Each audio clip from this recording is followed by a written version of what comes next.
तुम्हाला सर्वांना हिंदू नववर्षाच्या अर्थातच गुढीपाडव्याच्या हार्दिक शुभेच्छा।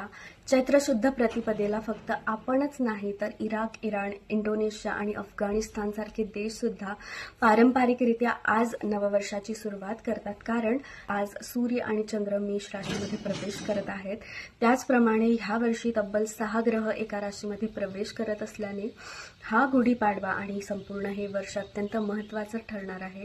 नैसर्गिकरित्या सुद्धा बघायला गेलं तर आज वनस्पतींना किंवा निसर्गामध्ये नवीन पालवी फुटायला चालू होते। संपूर्ण सृष्टीचा पुनर्निर्माण होण्याचा हा महिना असतो, त्यामुळं आपल्याकडील शालिवाहन राजाने ह्या कालगणनेची सुरुवात केली होती आणि तेव्हापासून चैत्र महिना हा 12 महिन्यांमध्ये पहिला महिना गणण्यात येतो आणि आज आपण नववर्षाची सुरुवात करतो।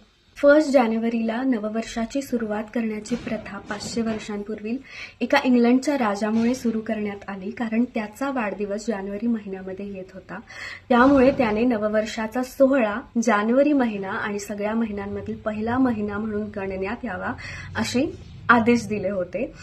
परंतु नैसर्गिकरित्या जर बघायला गेलं तर चैत्र महिना हा 12 महिन्यांपैकी पहिला महिना गणण्यात येतो आणि त्यामुळे चैत्र शुद्ध प्रतिपदेला गुढीपाडव्याच्या अत्यंत शुभ मुहूर्तावर आपण नववर्षाची सुरुवात करतो।